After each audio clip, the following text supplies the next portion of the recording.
This video will cover a variety of topics, 8.3 to 8.6. Endocrine disruptors, human impacts on wetlands and mangroves, eutrophication, and thermal pollution.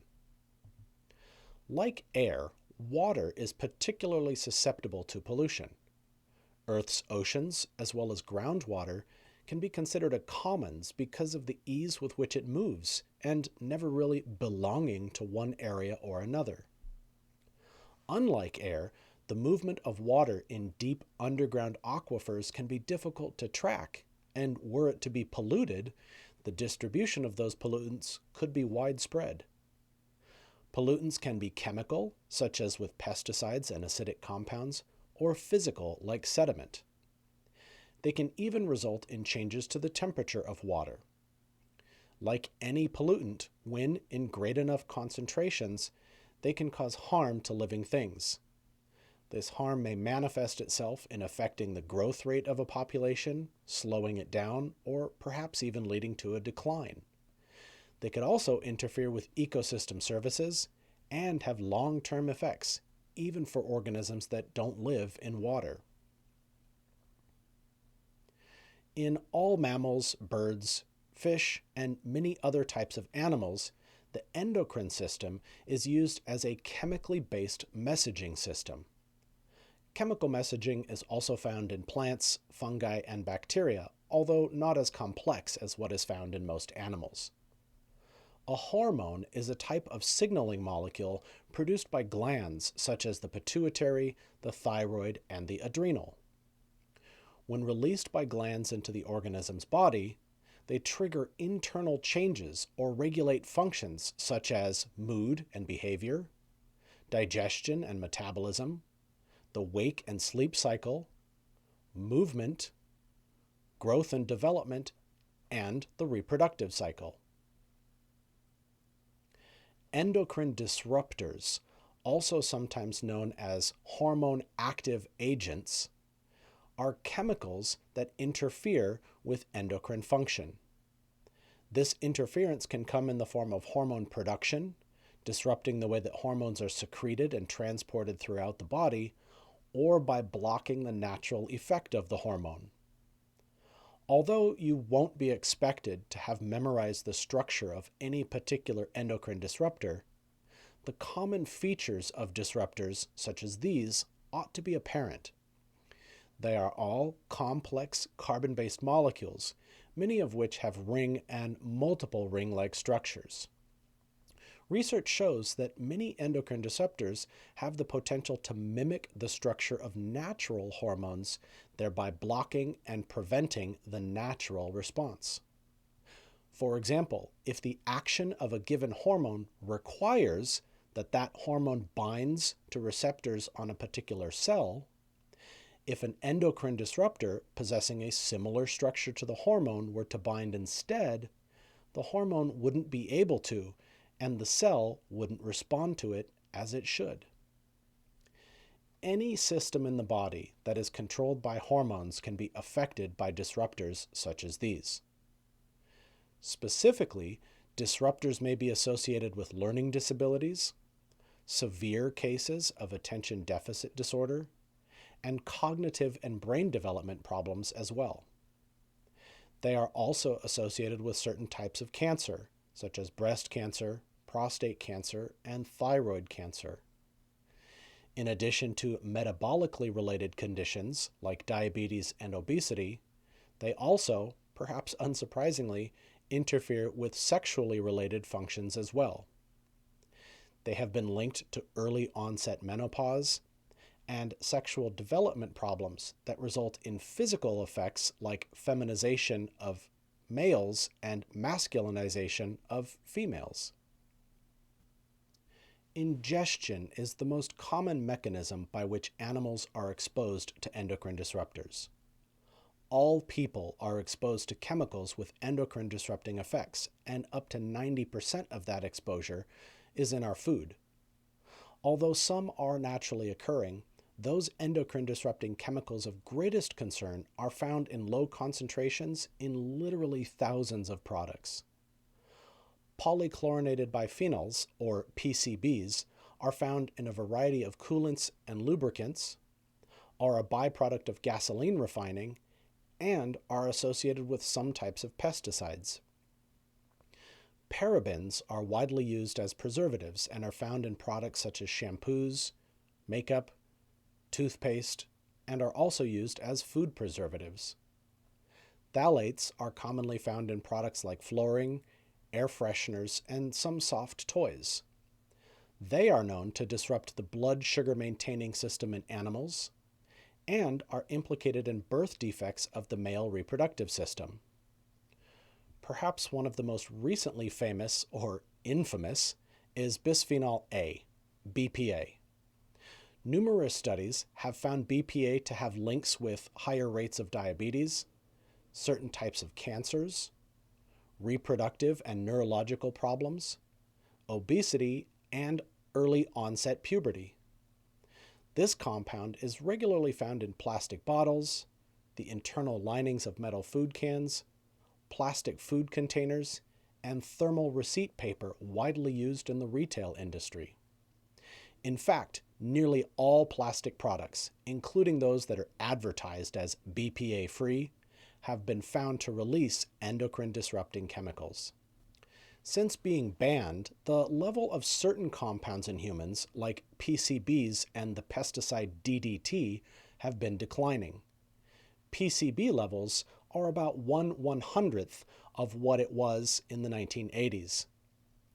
Since being banned in the US in 1972, DDT levels appeared to be 5 to 10 times lower in humans than it was in the 1970s.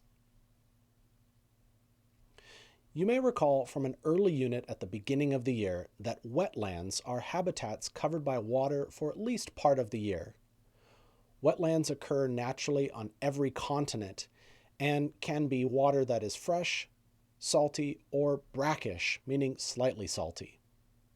The main wetland types include swamps, marshes, bogs, and floodplains, and may be tidal or non-tidal. The largest wetlands in the world include the Amazon Basin, the Western Siberian Plain, the Pantanal in South America, and the Ganges-Brahmaputra Delta. Mangroves are a distinct type of wetland found along practically every available coastline in the tropics. They include specially adapted plant life that can survive in brackish, tidal water. Mangrove swamps protect coastal areas from erosion and storm surge, mainly thanks to their massive root systems being effective at dissipating wave energy. In general, all wetlands provide a variety of benefits in each of the ecosystem services categories. If you would like to review some of these ecosystem services illustrated in this table, now would be a good time to pause the video in order to do so. Human activities in and around wetlands can alter water chemistry. As a result of our presence, water pH and salinity can be changed, and the use of fertilizers in nearby agricultural fields can lead to harmfully high levels of nitrogen and phosphorus. Our actions have physical consequences as well. These include the removal of plant life, the drainage of water for use in things like agriculture, or to clear space for development. Development which often breaks apart habitats into fragments. And nearby mining activities can increase water turbidity and diminish primary productivity and biodiversity. One of the most common effects humans have on bodies of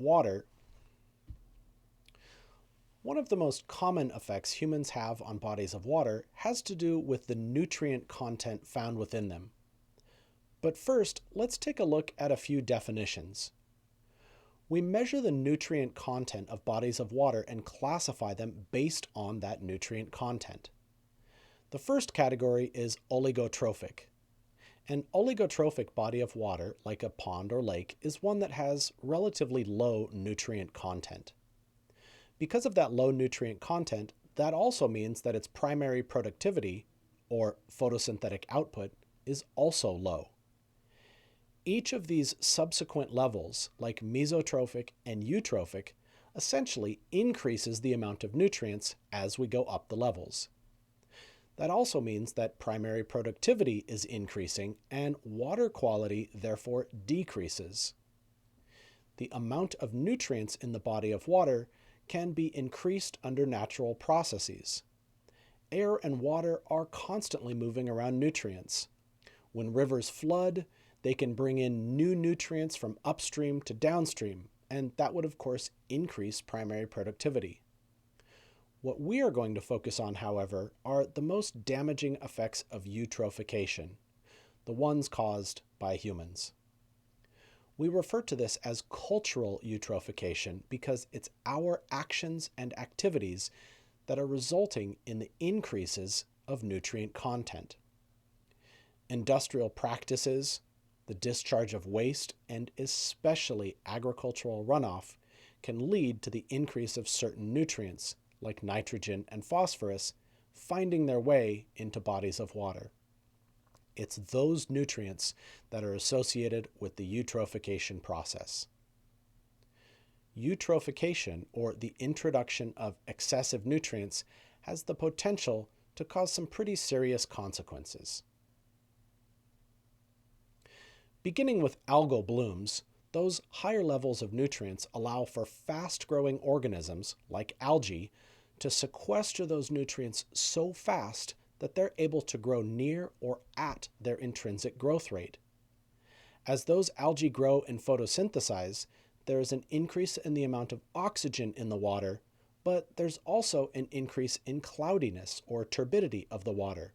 And as you can see, depending on the amount of nutrients available and the temperature of the water, the algal blooms can become quite extensive. But the fate of those algae is already sealed because eventually, as they consume all of the nutrients that are available to them, they will die off. Those dead algae are going to be consumed by decomposers, microbial decomposers, that are going to do so aerobically, consuming the dead algae and oxygen that's in the water. The result of this aerobic decomposition is a hypoxic environment. This is an environment that is so low in oxygen that larger organisms, which require relatively high levels of oxygen, simply cannot survive.